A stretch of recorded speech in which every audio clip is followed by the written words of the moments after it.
Welcome to Truths, Proofs, and Firewater Reviews. I'm your host, Lindsey, and this is John, risking his liver to discover new whiskeys. We base our reviews on a 25-point scale, 5 for the smell, 10 for the taste, 5 for the finish, and a combined 5 for the bottle and look of the juice.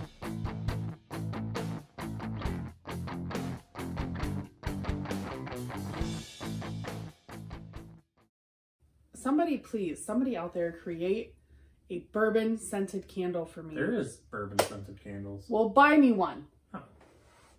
They're expensive. I'm expensive. Who's been spending more money lately on bourbon? You go into a gas station, you walk out with 3 bottles?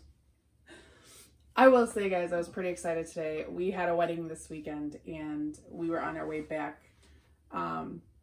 We stopped at a gas station, and just random mobile gas station.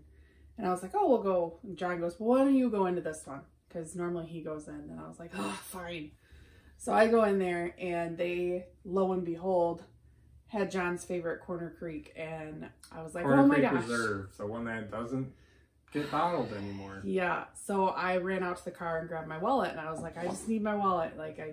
And I grabbed it, and there's some bottles in the way, and I moved them, and there's 2 more. So I was super stoked. We found 3 bottles, and a couple weeks ago I found a bottle too. So we now are the wonderful holders of 4 bottles, and we are so excited. But anyways, so this is not Corner Creek, because I know they're all unopened. No. This is very sweet. Fairly strong oakiness. Vanilla extract. A little dustiness that I get on those like 80s and earlier bourbons. Okay. I love that note, especially on the nose. Palate's still pretty good, but nose, it's just phenomenal. Just tells me there's some age in there. I get a slight wintergreen. There's a little alcohol astringency on the nose. That's a big word for you, isn't it? Sound it out. Break it up in the chunk. I get some sweet tobacco, and then longer it opened up, it was like a brown sugar bomb.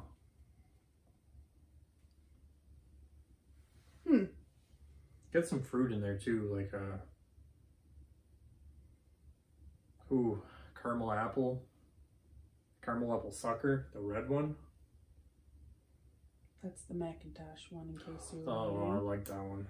I don't know if these are a thing anywhere else in the world, but they have to be. They have to be. They got Charms yellow, green, makes and red. A caramel apple sucker, and it comes out usually around Halloween in the fall. And they make a red, like a Granny Smith one. They make a yellow, which is Golden Delicious, and a red, which is a Macintosh. And it's my favorite. We get the fall blend. They used to just have the green apple one, and now they came out with the fall blend of them, and it's a mixture of all 3 of them, and they're phenomenal. But I'm going to give this one a 4.75. This is almost perfect.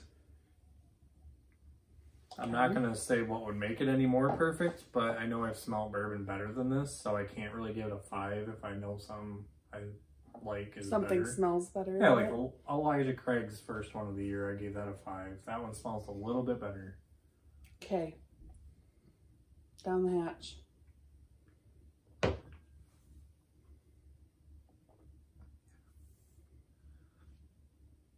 That is very nicely oaked. Has some age. Pretty bitey. It has some proof to it. Black pepper, for sure, just kind of tingles the whole tongue. Vanilla extract. I get like rye chips from the Chex Mix bag. Gardettos or Chex Mix? I don't know. Everything's a Chex Mix. Different.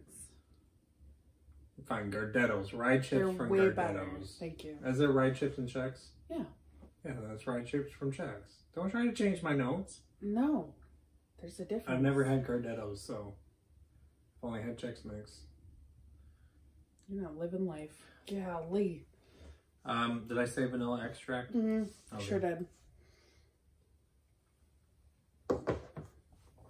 Cinnamon sugar churro.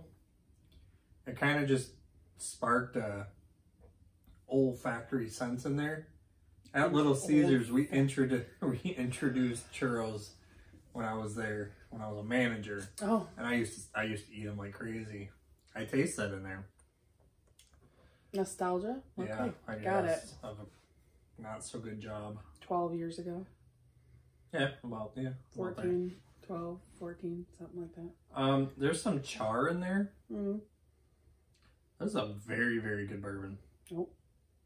What's your score on it? I'm going to give it a 9. Oh, okay. It's going on the board. How about the aftermath? A little peppery, oaky, a little sweet, cinnamony finish. Well, that cinnamon sugar. Churro-esque? Churro kind of went away, that oh, breadiness. It's a little dry, which tells me it's got some age to it. When you get up to like the Elijah Craig 12 years and 14 and 15 years, probably y'all didn't have it, but that was a different story. Even the Old Fitzgerald 9, that one has a lot more age than it says. I wonder if there's more in that batch, but I don't think it's that. Has a very flavorful finish. This is a strong one. Flavorful. Perfect mouthfeel in my opinion. It's just so oily and it coats everything and lasts forever. You like it when they're oily. Yes, I do. Because you don't have to sit there and sip it every 2 minutes. And you can just sit there and the vanilla just hangs around and that peppery oakiness. A little cinnamon. I did say long finish, 4.75. I don't think it's a perfect finish, but it's close. Okay, how about the look? That looks beautiful. Mm-hmm. What's a redwood? Like chestnut? I don't know. Mahogany? I don't think it's that red. Mm-mm. We'll Red say maple? Red oak. We'll just go red oak. Okay. I don't know. I don't know my colors very well of wood. It's like a golden, slightly reddish. It's like the red in a burl. Yeah. Kind of. Yeah. Sorry. Just saying. It's got really nice legs. Like waxy. They just stick and then don't really go anywhere, do they? Nope. They just not at all. hang out and say hey. That is a sign of a really good bourbon to me because of the oiliness. There goes one leg. No, we got Finally one. moved. I'm gonna give the look 2.25.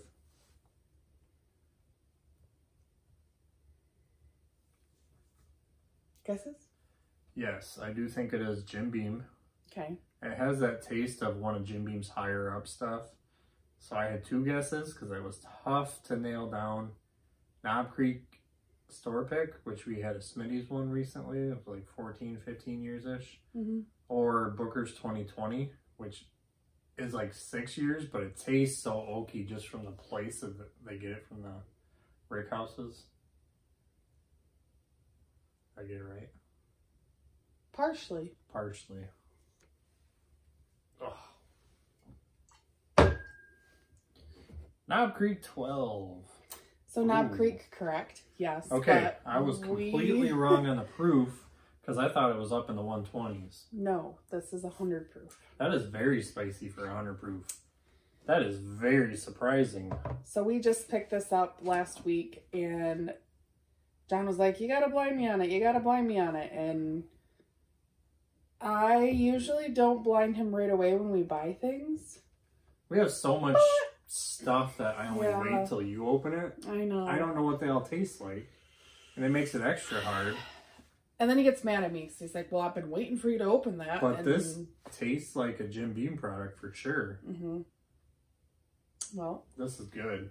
Here Well, she Knob be. Creek 12. The bottle, So, I don't mind their bottles. Yeah, their bottles are nice. They're very I like elegant. the dark blue label. And I gold. love it. Dark blue and gold is my favorite. I think it's just matched. Synthetic cork. It's got wax. I'm going to give it 2. Okay.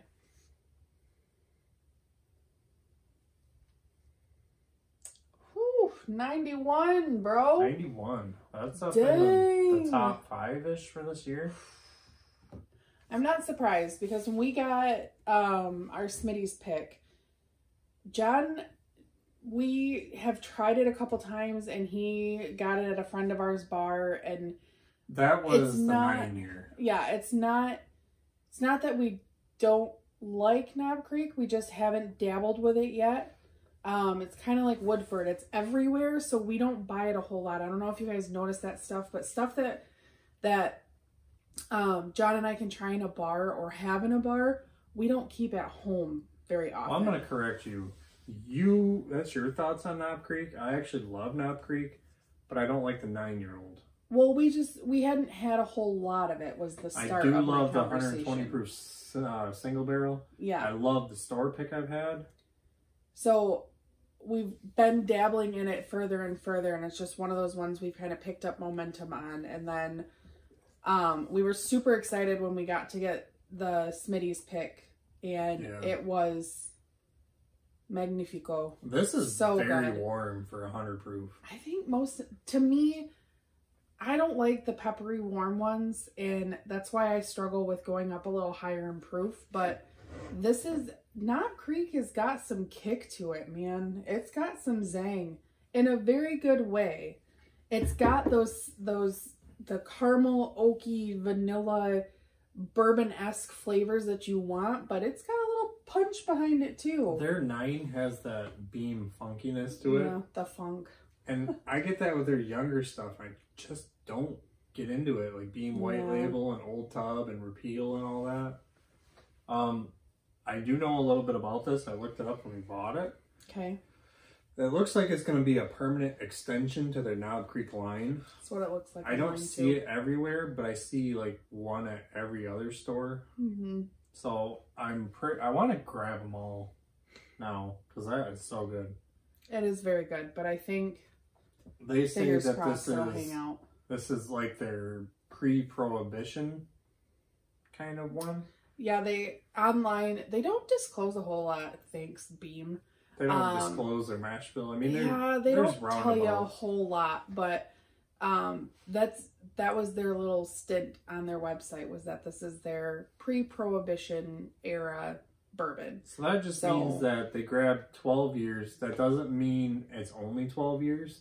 I wouldn't be surprised if there's a little older in this too. Mm-hmm. They just have to go by the youngest barrel that they put in the whole batch. Right. It doesn't say small batch on it, so I don't know how many barrels is in it. Mass producing it. No, they don't. Knob Creek is normally a small batch, but small batch is not a regulated term. So small batch to Beam could be, well, it does say small batch. Small batch to Beam could be like 1,000 barrels, compared to White Label could be 10,000 barrels. Right. You know, or it could be 200 barrels. They have a nice fluctuation. But going by them saying pre-prohibition, they went through and picked barrels that they think had the taste profile of what they wanted. And I think they did an excellent job with this one. I agree. We're getting into. I mean, I confused it with a store pick and a Booker's that is one of my favorites. So. Yeah, and it's 100 proof. Yeah. Their store pick was 120, and I heard ramblings of a cask strength 12-year. That would be interesting. I don't know if it's true. I guess we'll find out soon. Mm-hmm. See what happens. So 91. 91, going up into the top there, I'm pretty sure. Is in the running for Whiskey of the Year for me. Oh, here we go. Along with a few others. All right. Well, there you have it, guys. 12-year Knob Creek. Let us know your thoughts, comments, questions.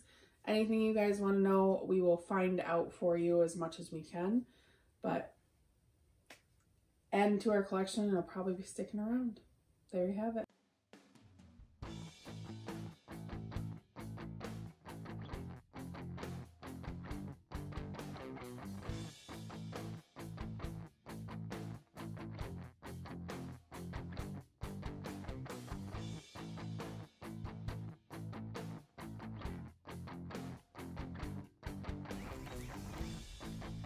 So that wraps up this review. Leave a comment if you have tried this whiskey and let us know what you thought. Please like and share us to social media, subscribe to our channel, and don't forget to leave a suggestion for our next review. Thanks for watching.